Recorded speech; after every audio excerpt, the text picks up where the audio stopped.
My name is Nikki Mordar, and I am feeling anxious. My pre-show ritual, I sometimes go and stand in the bathroom and do this like big pose where I like spread my feet really far apart and spread my arms out so I like take up as much space as humanly possible. Often that doesn't work, but I give it a shot every time. And then I also try like just smiling. Even if I feel like really, really nervous, I'll just smile and then I can trick myself into turning the nerves into just like excitement.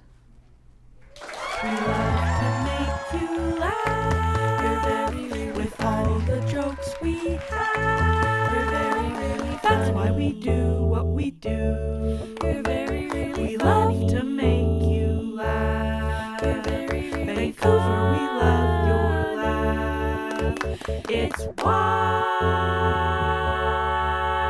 YVR Funny. Welcome to the stage, Nikki Mordar!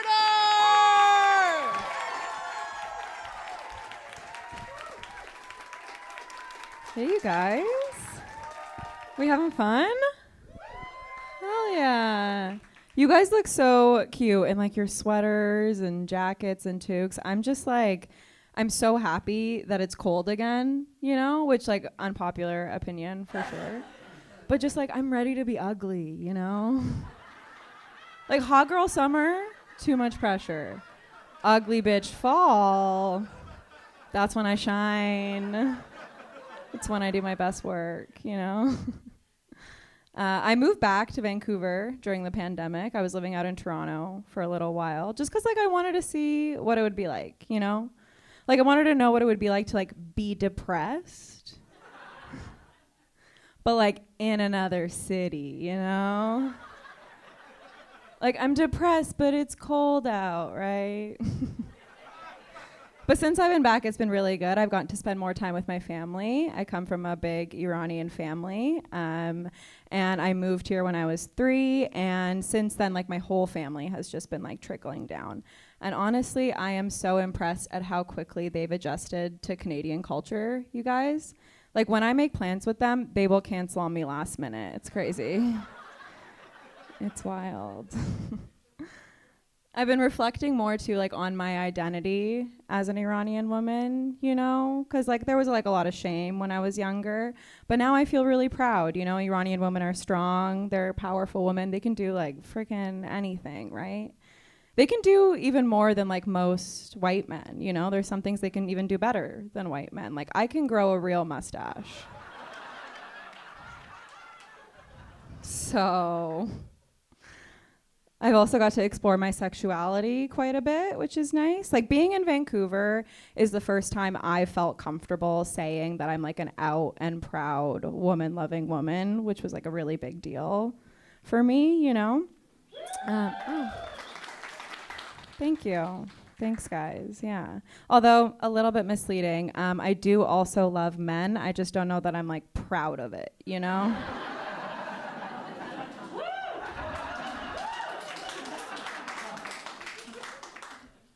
Jury's still out on that one. Yeah, I am bisexual, and as you guys know, I'm also Middle Eastern, and I came out to my family this year, so you could imagine just how chill it was, you know? Just a relaxed convo. I had to stop them like, you guys, I'm coming out as bisexual, not American. It's okay, we're good.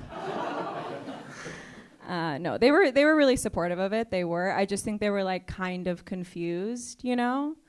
Like they were like banking on it being a phase in my life.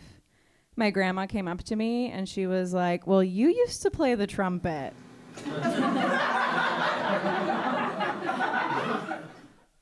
And now you don't do that anymore, so I was like, yeah, Grandma, that was the problem. I was tired of blowing on something and getting nothing in return, you know? She was like, yeah, that never changes, stay gay. And like as a bisexual woman, I like completely have the choice of like dating other women, right? Like that is like in my arsenal of things that I could be doing right now. But instead I've just been like, just white dudes for me. Thank you so much. Yeah. Just white seems good for my health, like statistically, you know? Like, if you look at my dating history, it looks like the Republican Party is just like having a meeting at an Urban Outfitters, you know? Just like a litany of Arcturic a-holes lined up. When what I really want is like a Patagonia princess, you know?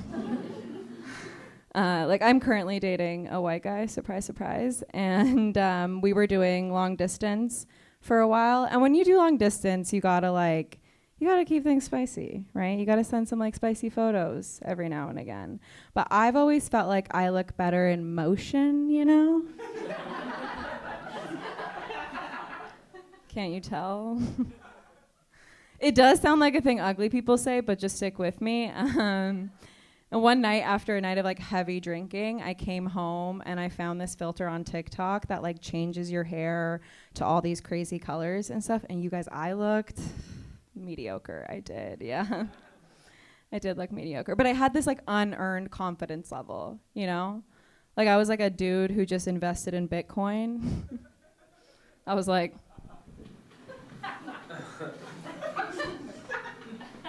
I know what I'm doing, you know?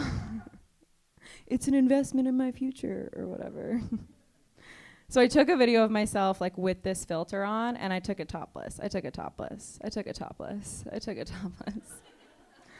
Did I mention I took it topless? I did. That was a choice I made. I took the video topless, and then I quickly realized that like in order to actually save the video and send it off to my boyfriend, I have to post it first.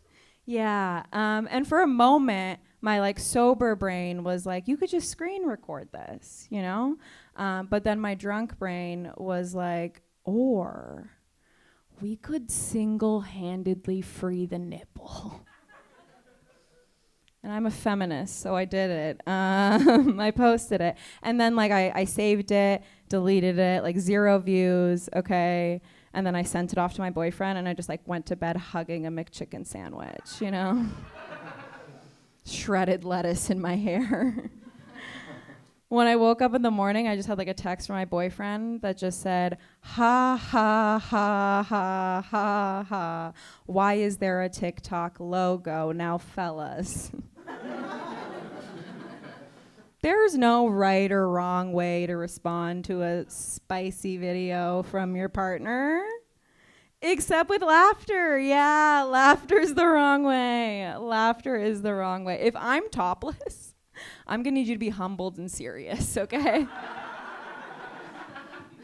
If I'm topless, it needs to be as if Michelle Obama just walked into the room, okay? I need you to be pleasantly surprised, kind of shy about it, and trying to figure out when your next photo opportunity is, okay? But not only did I have a text from my boyfriend, I also had a notification from TikTok that just said, you are banned. I was like, that is fair. But I noticed I was banned for like a lot longer than people usually are banned for similar offenses, you know? Like I was banned for 3 months, which is a really long time. So I like clicked into the app to see what was going on. And you guys, it turns out I wasn't just banned for nudity. I was banned because TikTok thought I was a child.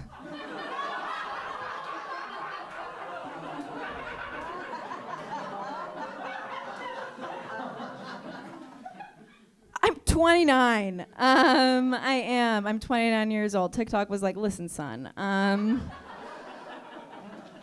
you haven't hit puberty yet, but when you do, you will be able to rejoin us. And I was just so confused. So I reached out to TikTok. I was like, listen, I am 29 years old. Like, I am not a kid. Like, I could even send you like a scan of my ID right now if you really wanted. And they're like, oh, you're 29 years old? Yeah, you should definitely get off this app, you old bitch. Thanks so much. You guys have been amazing.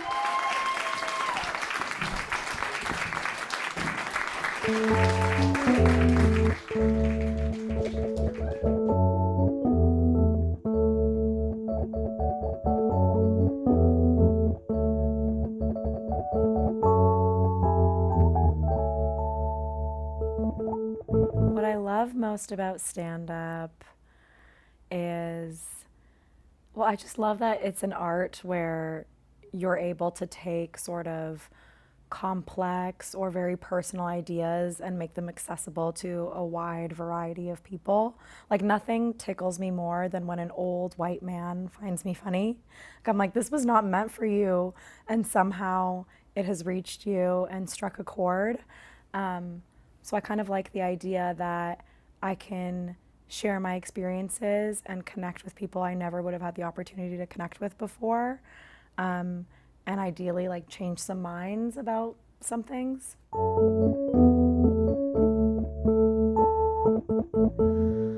Oh man, the thing that I like the least about stand-up is how unsafe it feels for women, non-binary folks, people of color.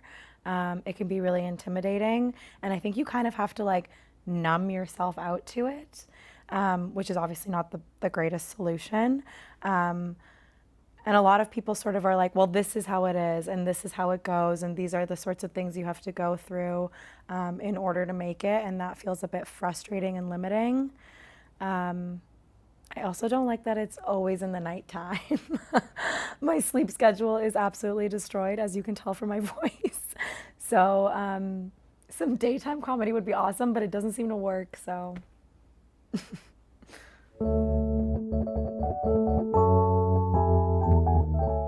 Some things I wish people understood about comedy that I feel they don't already is how long it takes to really craft a set.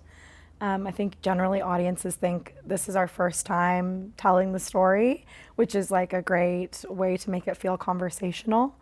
But we're up there like almost every night reworking a joke. So when you heckle us or seem annoyed that we're like looking at our notes or something, it is a bit frustrating.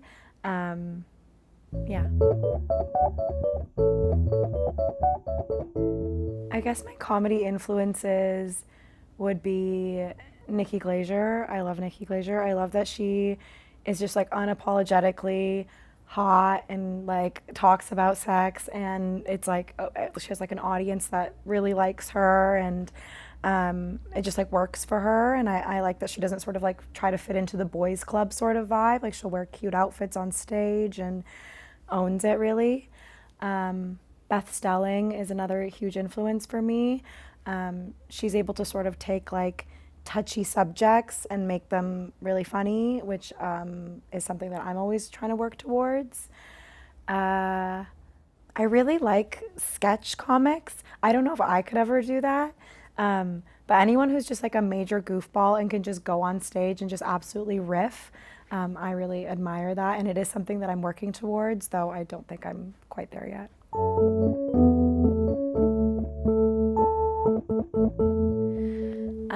My earliest memories of discovering that stand-up was a thing was watching Just for Laughs on TV, and like there was like a Just for Laughs gags sort of show where they like played pranks on people, and then right after it they would just have like stand-up comics, and I like absolutely fell in love with it. I just sort of thought it was like such a cool and intimidating thing to be doing. And then the first show that I ever went to was with my mom. My mom and I would just watch stand-up together on Just for Laughs all the time. And then I started just Googling stand-up comedy.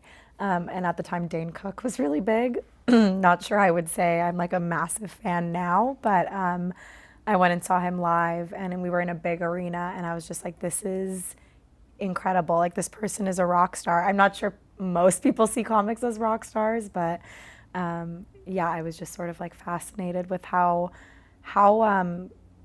connected the audience was to him, and it felt like just this special moment in time that we got to share with him.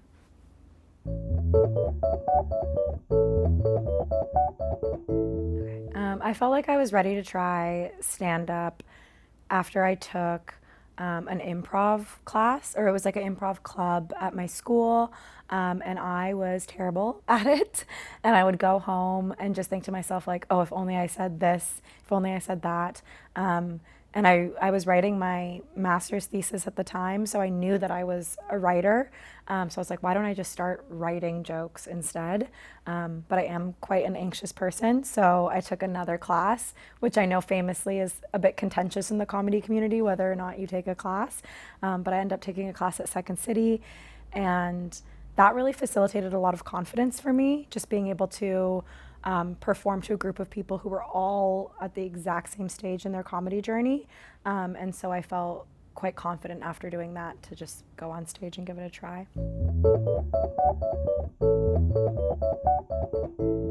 I think the weirdest piece of advice that I was given was to sort of dress more masculine on stage to be funnier.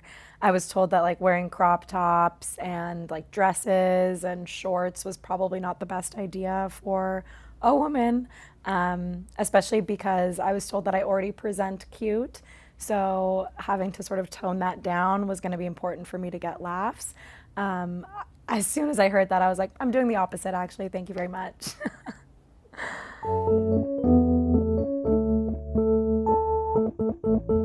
The best piece of advice I ever received, which at the time really infuriated me, was to just have fun on stage. Because I was like, what does that mean? I'm so anxious. I don't know how to do that. But it's so true, because I was just always so nervous that I would be defined by the last set that I did. But you're not. You're going to do so many sets. You're going to have so many opportunities. You're going to bomb. That's just part of it. So just go and enjoy the moment as much as you can. And even just like lean into your anxiety. If you're feeling anxious, like say that you're feeling anxious. Like go with that feeling as much as you possibly can. So I would say like have fun with it. And if you do badly, it's okay. You can do it again and it's going to be fine.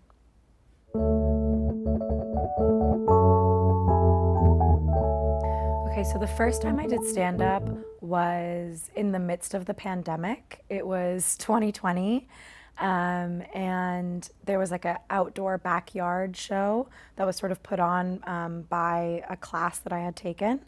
And it was all just students from that class and their family members. And I remember, like, obviously everyone there was so supportive. So I remember leaving being like, I am good at stand-up comedy, which was soon, I was brought down humbly after that. But yeah, that was the first time. And do I remember my jokes? Oh yeah, I think I wrote a set about attachment styles because I was really getting into therapy at the time. So I did a whole set about attachment styles, and I think in the set I said that I had a secure attachment style, which is a lie. I do not. Yeah, that's what it was. I think I still use some of the tags from that set, but I mostly was like, girl, you need to look within yourself.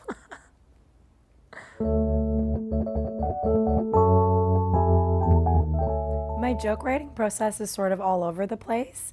I find that I come up with the best ideas when I'm walking or if I'm in the shower, which I think is kind of common. So usually I'll be walking around listening to music, and then I'll think of something and I'll write it down. I have like maybe 6 or 7 notes in my phone. They are not organized by any means. I don't have a spreadsheet. I don't have any sort of rhyme or reason. And oddly enough, I also use my notes app to write down thoughts after therapy. So sometimes I get very confused what's a joke and what's just like my genuine healing process. And then what I'll do is set aside time to really develop those premises. So I try to write like 30 minutes every day, and I'll just sort of look through my phone and write out the premise as much as I can. Recently, something that I've been doing is going to stand-up shows, just watching my friends or colleagues doing their sets and then getting inspiration from that. So sort of watching someone maybe like talk about their family in a certain way and being like, oh, like I could talk about my family like that, and making like a quick note about it. Yeah.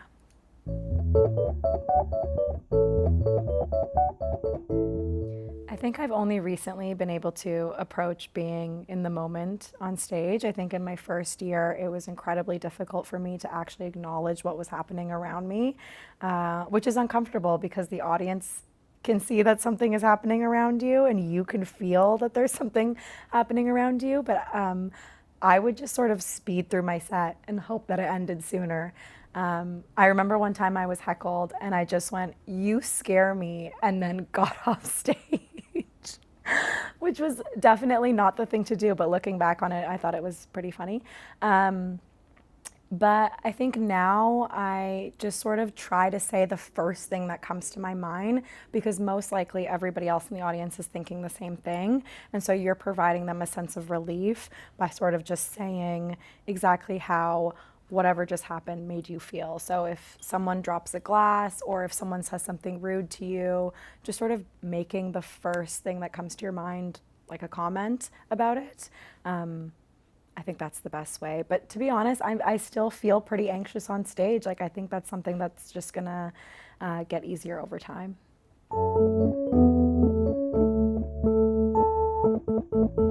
I think I do alter or tweak my sets for an audience, but only if I'm going second or third. So I try not to make a judgment about the audience when I come in. Because I really don't think you actually can know what an audience likes until you see what they're responding to. So if I go first, I'm just gonna do whatever I came in with and hope for the best. And maybe as the audience is responding to me, if I can think of something better that I think they would like, I'll slip it in. But that's still a rarity for me. I'm trying to get better at that. But I think otherwise, I'm only ever tweaking if I have the privilege of being able to actually see what they're better responding to. Because I don't want to make a judgment, because the thing I like the most about stand-up is being able to be surprised by what the audience laughs at. I don't think my jokes are ever done being written. I recently listened to a podcast that says that there are two types of artists, which already is very limiting, but there's like a Picasso artist and a Cézanne. I probably butchered that. I'm so sorry, French people. And like the Picasso style artists have an idea in their head and it feels fully fleshed out, and then they sort of put it on to paper or whatever your medium is, and then they're like, okay, I'm done with that. And then the Cézanne artists are perpetually sort of reworking. And I think I fall somewhere in the middle. I initially feel like I'm a Picasso, where I get it out on there and I'm like, this is amazing. And then I go on stage and the audience is like, no, it's not. And I'm like, okay, cool. So I think I'm sort of forever making tweaks. And sometimes something that's like worked in the past won't work like 2 weeks later. And so I will always be changing it, which part of me is like, should I stop doing that? Am I just seeking like so much validation that I just feel like I can never feel satisfied with a joke? But I also kind of like it. Yeah, I kind of like being in flux with my material.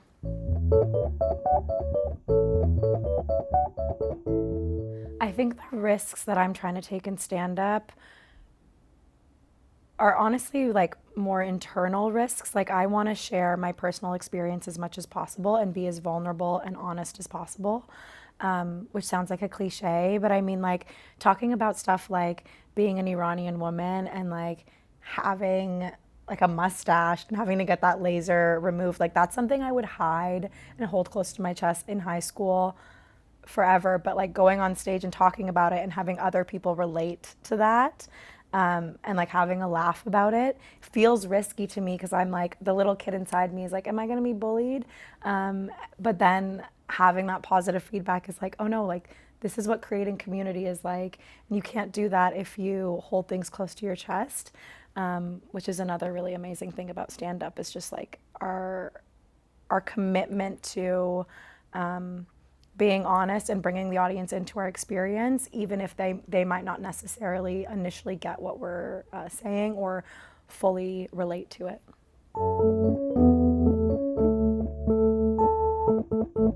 If I were to change anything about the comedy community, it would be that there are more friendly spaces. I think, and I don't really know why, but it seems like being mean and cold is like the cool thing to be doing in a lot of comedy spaces. And I just feel like that really limits the type of people who can join stand-up comedy. So more shows run by women, non-binary folk, women of color, queer folks. I think that is something that I would really want to see. Yeah.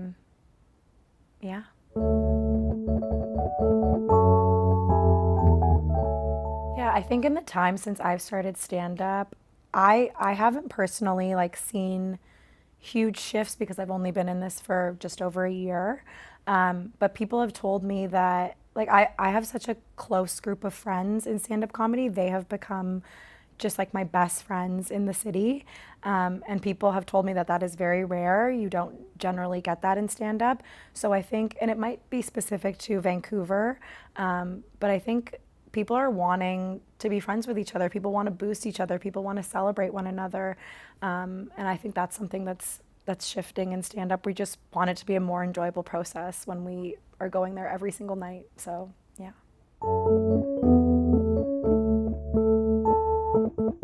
Okay, I think the most fun I've ever had on a show is honestly like producing my own shows is so fun because I don't feel the anxiety of, oh, am I going to get booked again? Are they going to like me? I'm like, I'm going to book myself again for sure.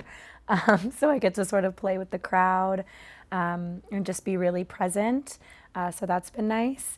And then this might sound like a green comic response, but honestly, open mics to me are so fun because it's a big group of us. And I just get to like hang out with all of my friends and joke around, and then we go get some fast food together after, and it just feels so cozy, and I really feel like I'm part of a community, which isn't something I've necessarily had previously in my life. So, yeah.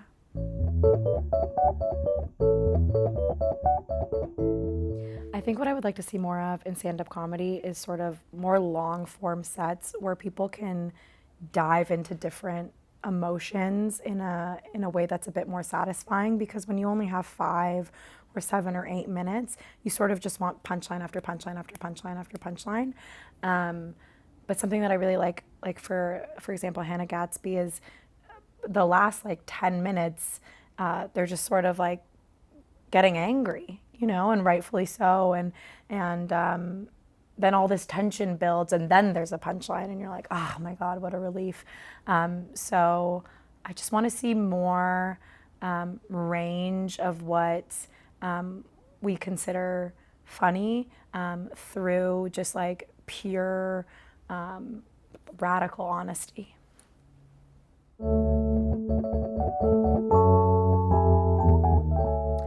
Yeah, I think I had a pretty unique experience in starting stand-up during the pandemic. So for me, I had one show that was in person in a backyard, but every other show that I had done was Zoom comedy. And so I know a lot of comics were like, this is the worst thing I've ever done, but I was like, I kind of like this. This is fun. I have nothing to compare it to. And I can just close my laptop after and then just open up a bottle of wine and like have some laughs with whoever I'm at home with. But it did really mess up my timing because nobody's laughing at you. So I don't know when to take a pause. I don't know when to hold something. It did mess up my timing, but it also made me more resilient when I'm not getting laughs on stage, because then I'm like, this is a Zoom call. We're good. You're not supposed to be laughing. We love to make you laugh with all the jokes we have. That's why we do what we do. You're why we are funny. Richmond to Surrey, Delta and Deep Cove. We love to make you laugh. We love to make you laugh. We love to make you laugh. Vancouver, we love your laugh. It's YVR Funny.